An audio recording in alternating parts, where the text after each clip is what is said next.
Good morning, everyone. Welcome into Mornings with Loretta. I'm so excited about my interview. If only you could hear what happens before the show, you'd be excited too. Ed Watal is here with us, and he is the founder and principal of Intellibus, an IT strategy consultancy. So everybody's heard the word, the initials, the letters AI. And I think it's one of the fastest growing things on the internet that I've ever seen. So Ed is here to kind of help us with some of those myths and some truths about it and talk about his company and why he got started and how AI can be used for social good. So welcome, Ed, to Mornings with Loretta. Oh, thank you, Loretta. Thank you for having me. It's great to be talking to you.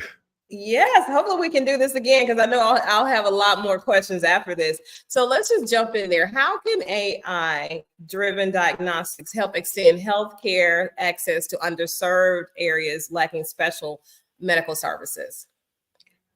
So telemedicine has been around for a while. People getting access to healthcare remotely where the doctor doesn't have to physically be next to the patient, especially through COVID. We saw a lot of that coming in.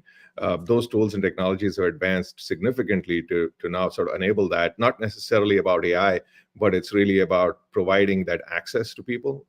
And the difference here today is with tools like ChatGPT and Gen AI tools that have come out is that you could have an expert doctor technically leveraging. I wouldn't advise anyone to go to GPT and get their medical advice from there today, but you could think of an expert doctor using a technology like that and sort of multiplying themselves, right? So now that same level of expertise is available to hundreds of thousands of millions of people, which otherwise you'd have a bottleneck because it's bottlenecked by the time of that one doctor, 8 to 24 hours in a day.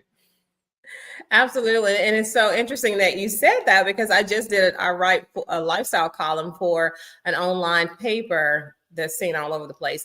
And it was talking about smartphones and smartwatches versus in-person visits and having a healthcare provider and not just using Google for your sole medical resource. So I'm glad you said that because I don't think we can drive that point home enough.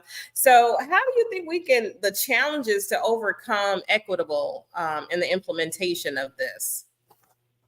So help me unpack when you say equitable. What's your definition of equitable? Because it's all words are made up. So that's true, and it's contextual. So I mean to have it available at the same rate of need for somebody else. So some people can understand, let's say on the 8th grade level. Some people can understand on the 3rd grade. Some people have PhDs in IT, and they can understand a whole lot more what we're talking about when we say in accessing healthcare using AI. So how can we make sure that those people who don't have a lot of exposure in education in that area benefit as well? I think a lot goes back to first making such technology available at a cost that's affordable. So equity can't come if it's unaffordable. And now today, GPT costs $20 a month. I don't think everybody in the world can afford it at that price. So first, there's a question of affordability. Then there's a question of how easy it is to use. I think the ease of use now with tools like GPT is pretty evident to everyone. It's like a conversation you're having. It's almost like talking to a human. So I think at least that part we've got figured reasonably well. And then the third piece around equity is how real is it? Is it really like talking to a real doctor, or is it really verified or controlled or governed in that sense? Can someone give bad advice, or who would be accountable if someone took bad advice? For example, back in the day, you would get some bad advice from Google. You would have a website. You would go and scream at that person, say, hey, your website had bad information. What would you do in GPT? Is everybody just calling Sam Altman? Who are we calling? That's a great point, which leads me into my next question. So in what ways can AI-powered virtual assistants and chatbots revolutionize remote healthcare? And that was just a great lead into this question. Who are we really talking to? And do we really trust what they're saying? And if we don't trust it, where do we go to say, hey, we don't trust that. That was wrong. A colleague of mine, Scott Galloway, which a lot of us might have already heard of at NYU, he in his TED Talk, I think it was a couple of years ago, mentioned as if Google had become God. because it's someone that you go to and you kind of almost trust the answers. So now obviously you're not trusting the answers from Google, you're trusting the answers provided by other humans. Google just happens to be the pipe or the conduit. So but in some sense, if we found the answer in the top few results in Google, we generally expect it to be good. And it's not so much, while some people may believe, oh, we're trusting in Google, the company or the provider, what we're trusting is in our human ability to share this information with each other. Google's just indexing and searching this for you, and then rank it appropriately. Google uses a ranking algorithm which is based on popularity, which is kind of like voting. So if you think about it, what we are trusting in is in our human ability to be ethical about it. When we post information online, when we link information, we're not trying to game the SEO to be at the top. We're actually providing good quality, meaningful information.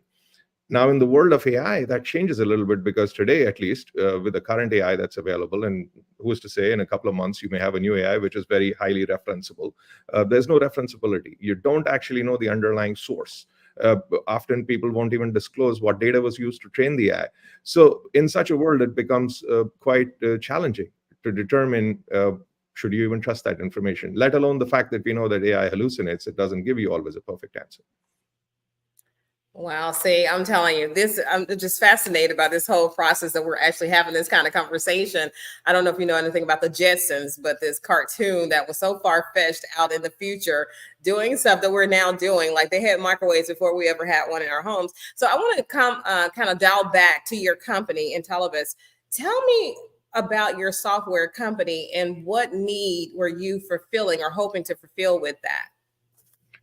So we say that you have to find a problem or a need that you're really trying to solve, and the problem or the need that we really solve is called multiplicity. It's less of a need. The need is really to eliminate multiplicity, but the problem is multiplicity. And if we were to think about what is multiplicity, it's when you have too many of the same thing. If you buy, 2 eggs, you're probably going to eat them both, if you're hungry. But if you buy 200 eggs, you got a multiplicity problem. Now, what does that have to do with the software world? That's kind of the world we live in. We have 200 eggs when it comes to data. We have 200 eggs when it comes to software.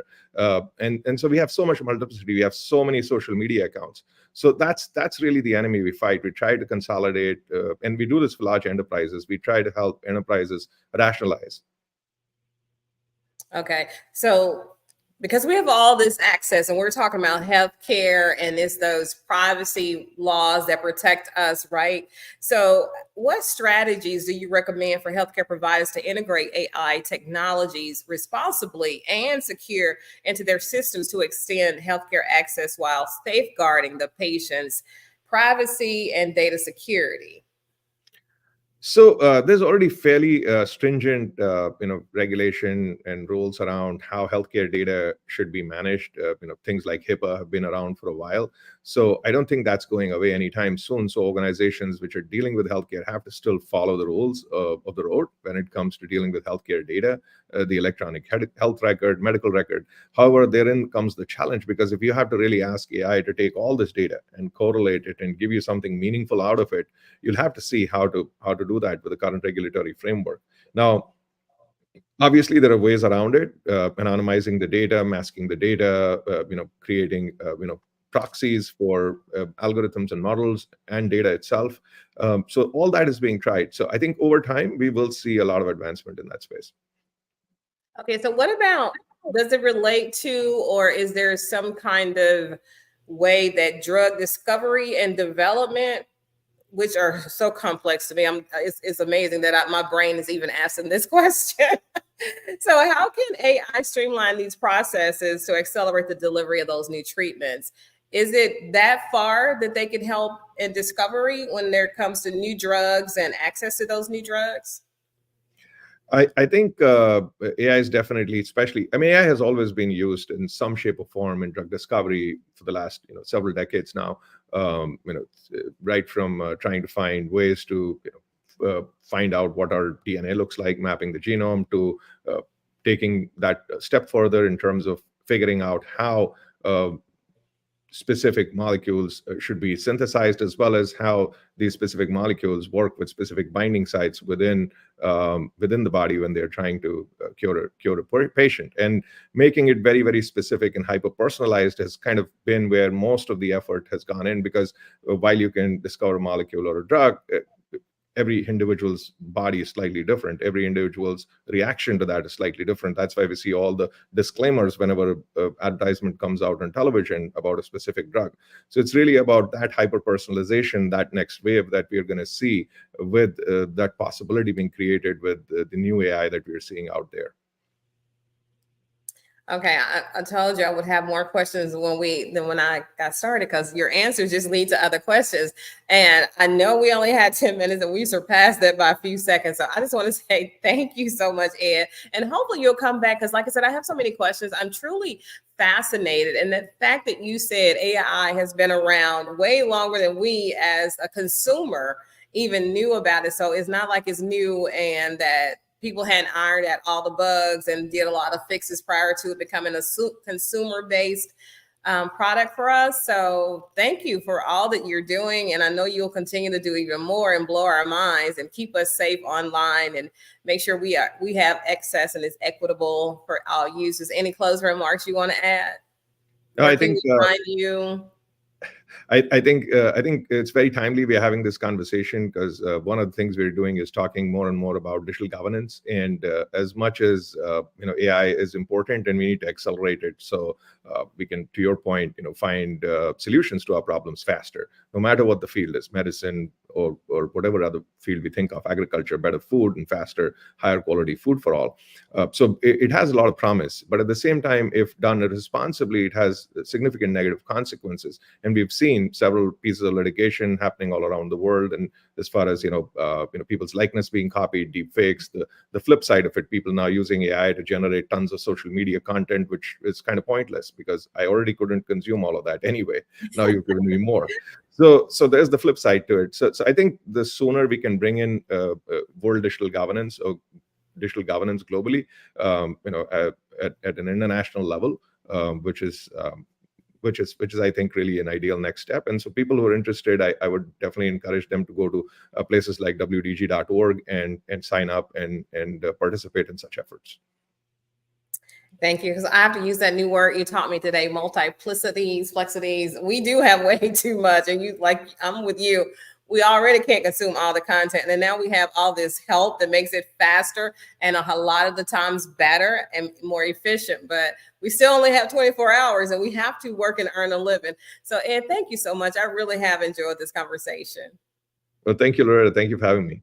All right, so Ed has to go, everybody. You'll see him back on Mornings with Loretta, I can assure you. So let me tell you, Ed is the founder and principal of Intellibus, an Inc. 5000 top 100 software firm based in Virginia. He regularly serves as a board advisor to the world's largest financial institutions. C-level executives rely on him for IT strategy and architecture due to his business acumen and deep IT knowledge, which we just experienced. One of Ed's key projects includes Big Parser, an ethical AI platform, and an AI data commons for the world. He has also built and sold several tech and AI startups. I'm telling you, he's super amazing in the IT field. And the fact that I could keep up with a conversation with him, I'm going to pat myself on the back for that one. So thank you so much for watching this segment of Mornings with Loretta. We'll be back in just a few moments. Everybody, don't go anywhere. Bye-bye.